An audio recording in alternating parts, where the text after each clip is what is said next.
رازِ وفا اسکلہ مایا خان قسط نمبر 7۔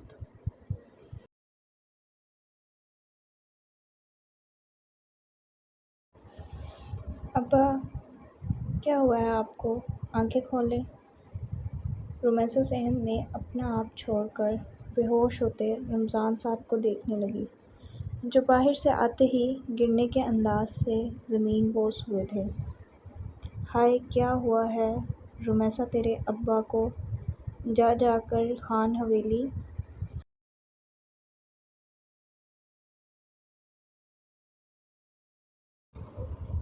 سے کسی کو بلا کر لا، یہ گر جائے گا۔ رومیسا کی اماں تو مارے صدمے کے اونچا اونچا چیخ کر کہنے لگی، جس پر رومیسا اپنے آپ کی پرواہ کیے بغیر خان حویلی کی طرف بھاگی۔ دھیان اپنے بے ہوش باپ کی طرف تھا۔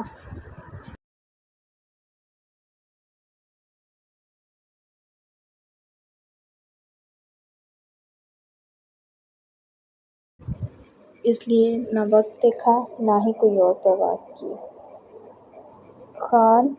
خان بابا! ہامتے ہوئے رومیسا خان حویلی میں داخل ہوئی اور جلدی سے خان بابا کو بلانے لگی۔ خان حویلی میں اس وقت سب رات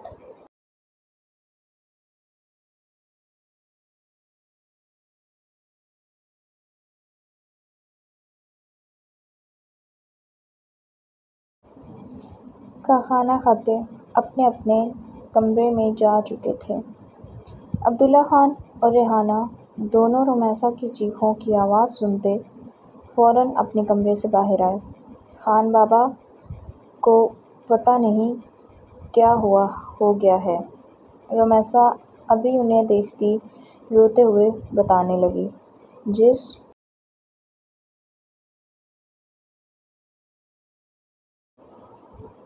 پر عبداللہ خان سنجیدگی سے رومیسا کی طرف قدم لیتے اس کے سر پر ہاتھ رکھتے اسے ریلیکس کرنے کی کوشش کی۔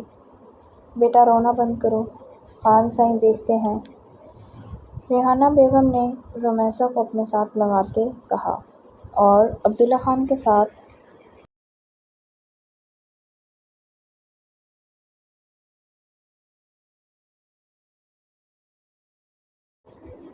کاٹیج کی طرف بڑھی۔ عبداللہ خان رمضان کو بے ہوش دیکھتے جلدی سے ڈرائیور کے ساتھ ہسپتال چلے گئے۔ ارم ان کے ساتھ تھی، جبکہ رومیسا کے بہت زیادہ ڈرنے اور رونے کی وجہ سے اسے عبداللہ خان نے گھر میں ہی رہنے کا بولا تھا۔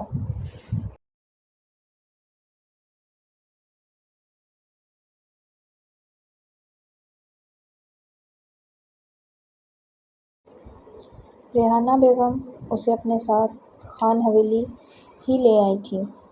او لڑکی تم یہیں ہو؟ جاؤ میرے لیے اچھی سی کافی بنا کر لاؤ۔ رومیسا کو لاؤنج میں ریحانہ بیگم کے ساتھ دیکھتے ایمان نے باہر سے آتے حکمانہ لہجے میں کہا۔ وہ اس وقت بلیک پینٹ شرٹ پر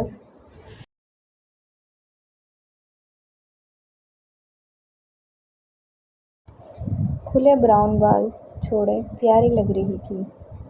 بیٹا آپ خود بنا لیں، رومیسا بیٹی کے بابا ہسپتال میں ہیں، جس کی وجہ سے یہ بہت پریشان ہے۔ جواب ریحانہ بیگم نے شفقت سے دیا تھا، لہجہ بہت نرم تھا۔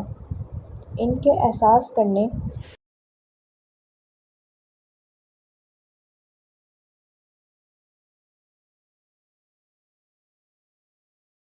پر رومیسا نے تشکر بھری نظروں سے ان کی طرف دیکھا۔ سچ میں ایک یہی تو یہاں اچھی تھی۔ تائی جان اس کا باپ بیمار ہے، یہ تو نہیں نا؟ اور میں کوئی کچن میں نہیں جا رہی، ایمان نے ریحانہ بیگم کی طرف دیکھتے کہا۔ لہجہ اس قدر برا تھا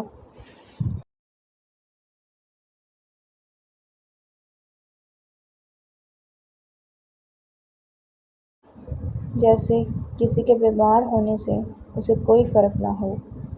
مورے بابا کہاں ہیں؟ واحد خان کمرے سے نکلتے نیچے لاؤنج میں آتے عبداللہ خان کو پوچھ گیا۔ اسے بزنس کے بارے میں ان سے کوئی بات کرنی تھی۔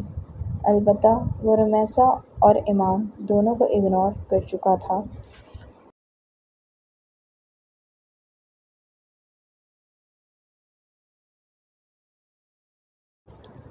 ہم بابا خود کیوں گئے؟ کسی ملازم کو ہی ساتھ بھیج دیتے۔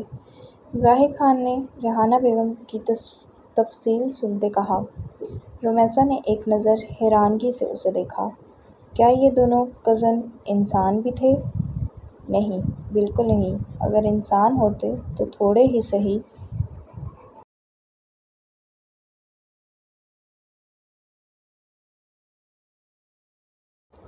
مگر احساسات ضرور ہوتے۔ خود سے سوال کرتے، دل میں خود کو ہی جواب دے گئی۔ ہاں بالکل، چھوڑو یہ سب، تم گاہک میرے ساتھ کافی انجوائے کرو۔ اور تم ابھی تک گئی نہیں بنانے؟ ایمان راہی خان کا بازو پکڑتے بولی۔ اور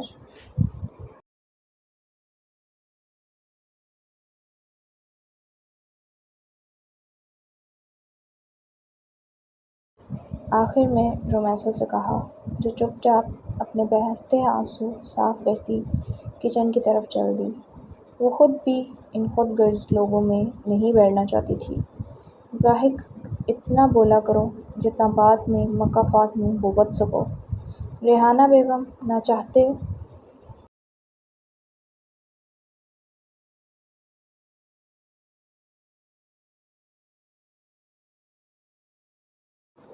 ہوئے بھی بیٹے کو ایسے آواز کہتی جی رک گئیں۔ اشارہ پہلے والی بات کی طرف تھا۔ مورے ان لوگوں کو حد میں ہی رہنا چاہیے، ورنہ اپنی اوقات بھول جاتے ہیں، گاہک خان نے کہتے سر جھٹکا۔ کچن کے دروازے تک پہنچی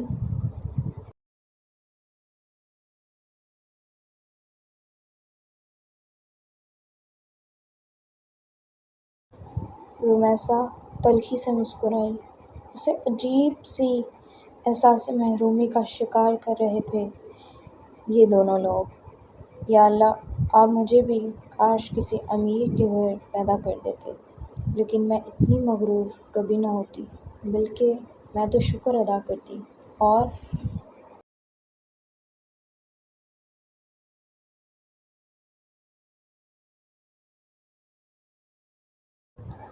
سب کا خیال رکھتی۔ رمیسا چائے بناتے ہمیشہ کی طرح اپنے اللہ سے باتیں کرنے لگی۔ وہ ہمیشہ اللہ سے باتیں کرتے اپنے دکھ بھول جاتی تھی۔ وہ معصوم تھی جسے سب کا احساس تھا۔ ہائے، میں تو آج گیا۔ ریحان شاہ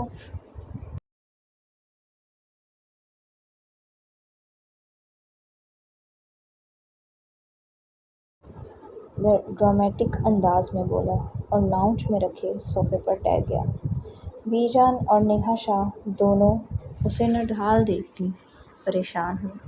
بیچارے نے منہ ہی ایسا بنایا ہوا تھا۔ کیا ہوا ہے میرے شیر کو؟ لالا کیا ہوا ہے؟ بی جان اور نیہا شاہ ایک ساتھ فکر مند ہوتے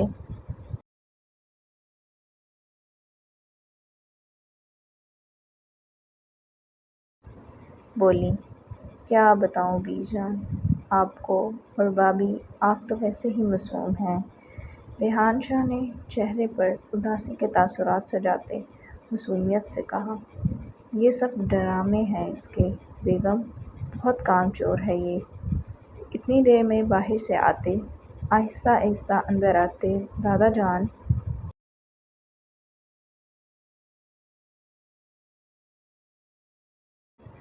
نے ریحان شاہ کے ڈراموں کو دیکھتے کہا، استغفر اللہ، ابھی بھی میں کام چور ہوں؟ پورے گاؤں کے 4 چکر آپ نے مجھ سے لگوائے ہیں اور باقی کام الگ۔ ہائے یہ ظالم دنیا! ریحان تو ان کے لقب دینے پر ہی حیران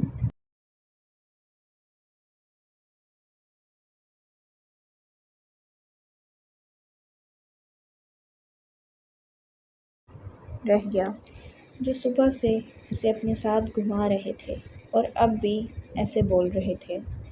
شاہ سائیں کیوں تنگ کرتے ہیں میرے معصوم پتر کو؟ بی جان کو تو جیسے ریحان کی شکل پر ترس آ گیا تھا۔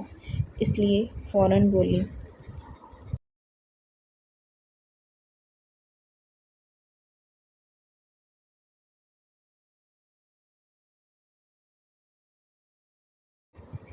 بیگم، یہ معصوم صرف اس گھر کی چار دیواری میں ہے، باہر اس کی حرکتیں دیکھیں گی تو کانوں کو ہاتھ لگائیں گی۔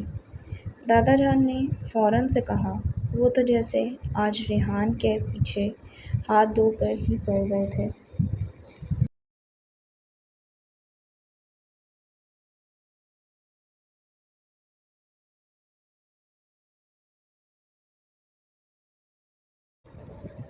میں باہر بھی معصوم ہی ہوں، اگر معصوم نہ ہوتا تو گھر آتے بی جان کو اویس کی دادی کا بتاتا، جن سے آپ نے پورے 5 منٹ کھڑے ہو کر بات کی تھی۔ ریحان شاہ آنکھیں مٹکاتے اپنا فیورٹ کام یعنی آگ لگانا کر چکا تھا۔ نیہا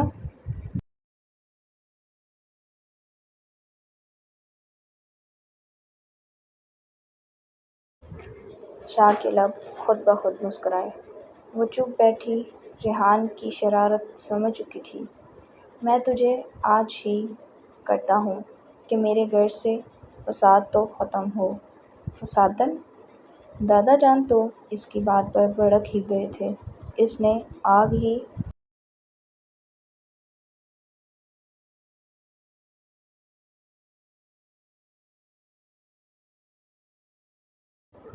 ایسی لگائی تھی؟ بی جان کی نظریں اب دادا جان پر تھیں۔ ہا ہا ہا، جانے من، جب میری بی جان سے اتنا ڈر لگتا ہے تو مجھ سے کیوں پنگے لیتے ہیں؟ ریحان شاہ نے اپنے فرضی کالر اچکاتے کہا، جس پر دادا جان نے اسے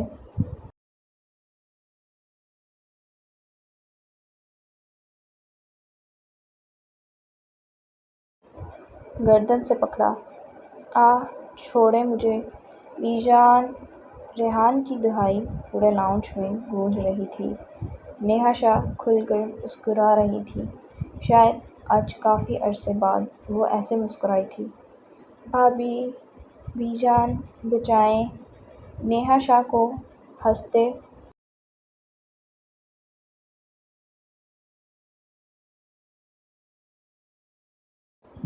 دیکھ ریحان نے پھر سے کہا، جب پتہ ہے کہ میرے اندر ابھی تجھے مارنے کا دم ہے تو پھر پنگے کیوں لیتا ہے مجھ سے؟ دادا جان نے بھی اسی کے انداز میں کہا، جس پر نیہا شاہ سمیت بی جان بھی مسکرا پڑی۔ چھوڑ دے بچے کو شاہ سئی۔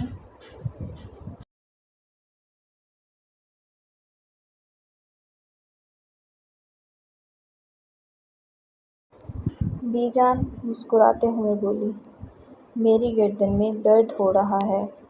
بی ریحان سب کو مسکراتے دیکھ اپنے پیٹ پر ہاتھ رکھ کر بولا، چاچو یہ پیٹ ہے۔ ابرار شاہ کے ساتھ آتے برہان نے اپنے ماتھے پر ہاتھ رکھتے گویا اسے یاد دلایا۔ ابرار شاہ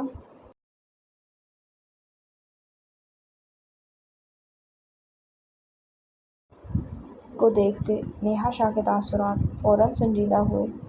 تھوڑی دیر پہلے والی مسکراہٹ اب ڈھونڈنے سے بھی نہیں مل رہی تھی۔ ہاں چیمپئن، مار ہی اتنی پڑی ہے کہ میں بھول گیا ہوں کہ پیٹ کہاں ہے اور گردن کہاں۔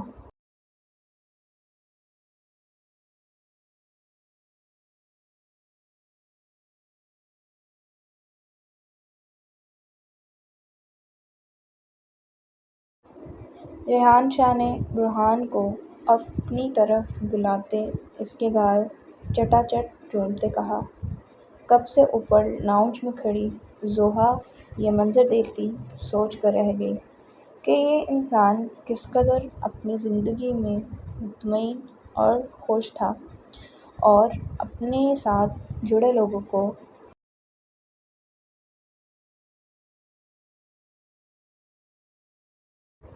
بھی رکھتا تھا۔ کبھی وہ بھی تو اس جیسی تھی، ہر وقت مسکرانے والی، سب کو مسکرانے والی، مگر کچھ ایسا نہیں تھا۔ کاش وہ بھی اس کی طرح ابھی تک زندہ دل رہتی۔ ابرار، میرے بیٹے، بتاؤ کیا بناؤں تمہارے لیے؟ آج میں خود کھانا بناؤں گی۔ بیوی کو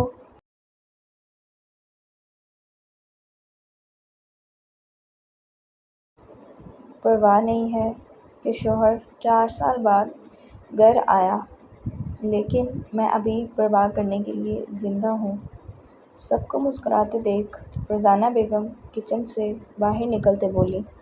ان کی خونخوار نظریں نیہا شاہ پر تھیں، جو برہان سے چھوٹے چھوٹے سوال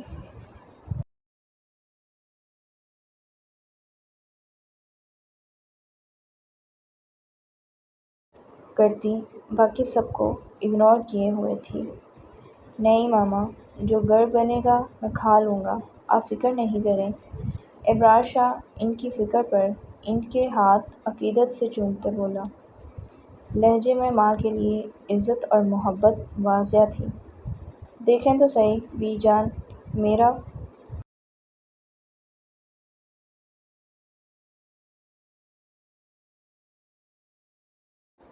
بیٹا کتنا کمزور ہو گیا ہے، اس لیے کہتی ہوں اس کی دوسری شادی کروانی ہے تاکہ وہ آتے اس کا خیال تو رکھے۔ فرزانہ بیگم ابرار شاہ کے ساتھ بیٹھتی بی جان کو مخاطب کرتے بولی۔ آج کی بات پر ابرار شاہ نے تو کوئی رد عمل نہیں دیا۔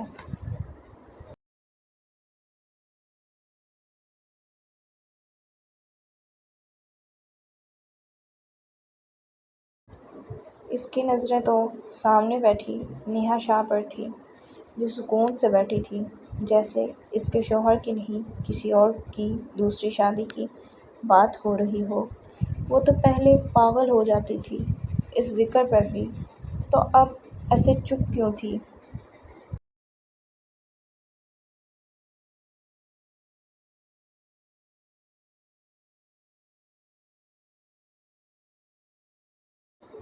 پاسٹ ابھی میں بول رہی ہوں، اگر اب ایک اور بار تائی جان نے آپ کی دوسری شادی کی بات کی تو میں آپ کو چھوڑوں گی نہیں۔ نیہا شاہ کمرے میں آتی فل غصے میں ابرار شاہ کو دیکھتے بولی۔ وہ لڑکی غصے میں بھی اتنا نرم بولتی تھی کہ سامنے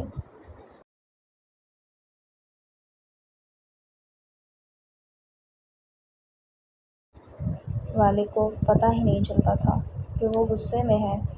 سویٹ ہارٹ، بات ماما نے کی ہے اور دھمکی آپ مجھے دے رہی ہیں؟ ابرار شاہ نے اپنا لیپ ٹاپ بند کرتے نیہا شاہ کے سرخ چہرے کی طرف دیکھتے کہا۔ آپ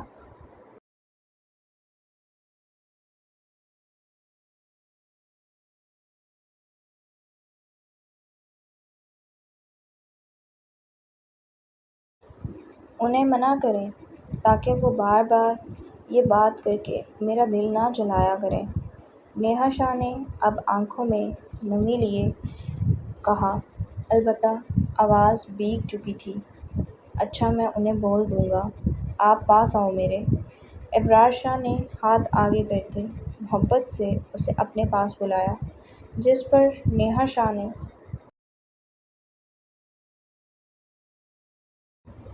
اس کے ہاتھ پر ہاتھ رکھ دیا اور ابرار شاہ اسے اپنی طرف کھینچتے اپنی میں بٹھایا۔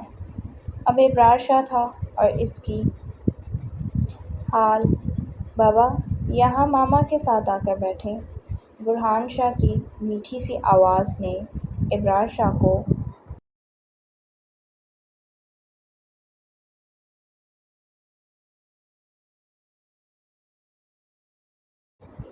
ماضی سے حال میں پٹکا۔ میری جان، میں وہاں آیا تو مسئلہ آپ کی ماما کو ہی ہوگا۔ ابرار شاہ نے ایک نظر نیہا شاہ کو دیکھتے سب کے سامنے کہا۔ صرف مسئلہ ہی نہیں بلکہ انہیں تو آپ کو گنجا کرنا چاہیے۔ یہ موبائل استعمال کرتے ریحان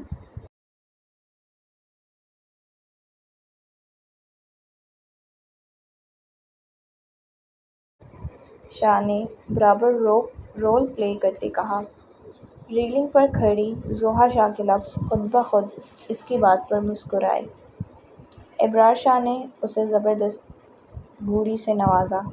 جو مجال ہے کبھی اس کہیں چپ ہو جائے۔ تمیز سے بات کیا کرو ریحان۔ فرزانہ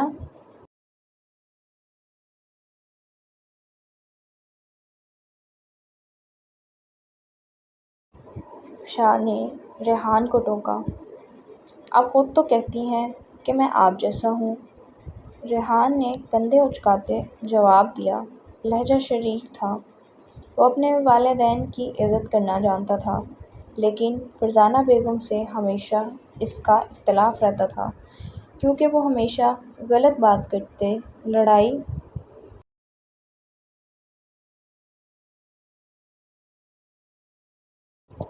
کرواتی تھی۔ ریحان ظہر شاہ نے اب امپریسو انداز میں اسے دیکھا، جو جواب دینے میں اس کا بھی باپ تھا۔ تیری تو زبان ہی بہت لمبی ہے۔ جب سے تیرا اس منحوس کے ساتھ نکاح ہوا ہے، ویسا ہی ہو گیا ہے۔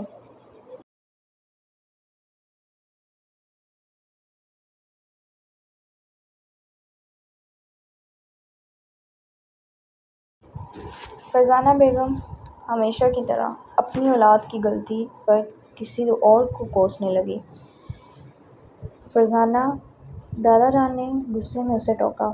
کیا بات ہے ماما، آپ کے ساتھ میں 24 سال رہا ہوں تو اثر نہیں ہوا؟ ان سے صرف نکاح ہی ہوا ہے تو ان جیسا کیسا ہو گیا؟ انہیں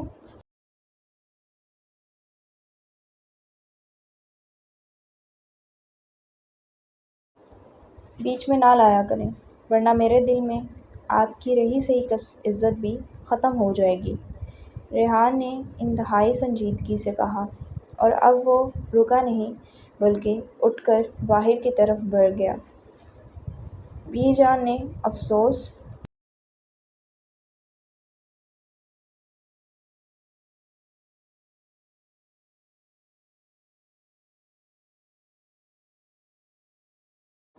سے فرزانہ بیگم کی طرف دیکھا، جو آتے ہی سب کی خوشی چھین چکی تھی۔ نیہا شاہ بھی خاموشی سے اٹھ کر اپنے کمرے میں چلی گئی۔ ریحان چلا تو گیا تھا، لیکن سوہا کتنی ہی دیر سوچ میں گم رہی۔ وہ انسان کیا تھا؟ اس کی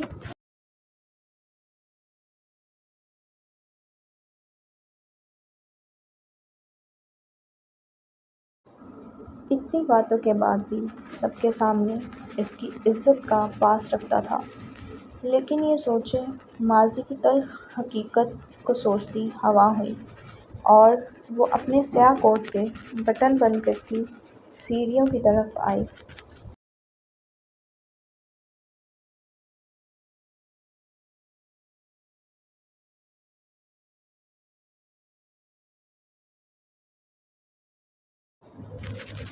پھر کیا جواب دیا ہے آپ کی لاڈلی بیٹی نے؟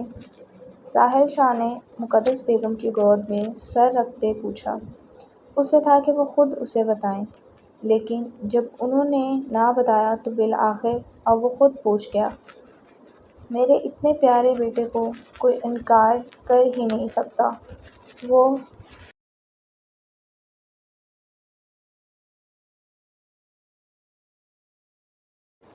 بھی راضی ہے، مقدس بیگم نے مسکرا کر کہا، اور اپنے لب ساحل شاہ کے ماتھے پر رکھے۔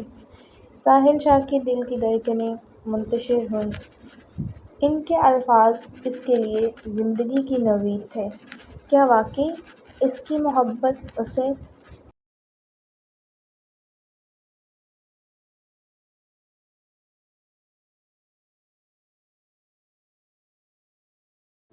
ملنے جا رہی تھی؟ کیا وہ سچ میں اس کے نام کے ساتھ نام جوڑنے والی تھی؟ یہ احساس ہی بے حد خوبصورت تھا۔ Mama I love you, you are the bestest mom in the world.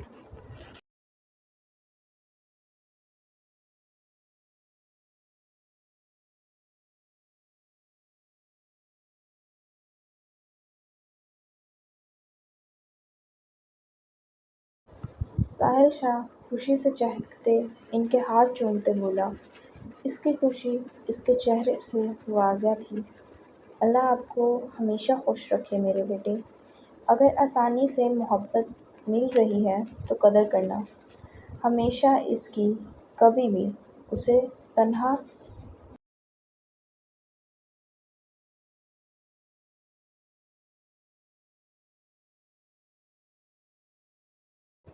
نہیں کرنا۔ وہ غلط بھی ہے تو اس کے ساتھ رہ کر اسے سمجھانا، اور کبھی بھی اس کے ماضی پر سوال مت اٹھانا۔ پا لینا آسان ہوتا ہے اور اس کی قدر کرنا اتنا ہی مشکل۔ مقدس بیگم دھیمے لہجے میں ساحل شاہ کو وہ باتیں سمجھا گئیں جو ہر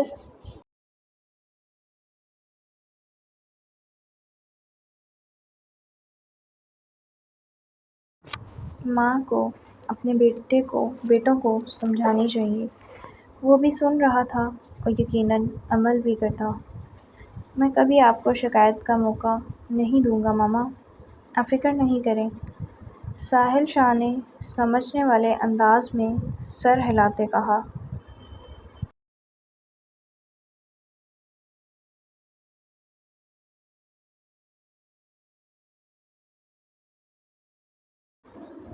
اور پھر مسکراتے مسکراتے زہرا کو سوچتے کب سو گیا پتہ بھی نہیں چلا۔ جاری ہے۔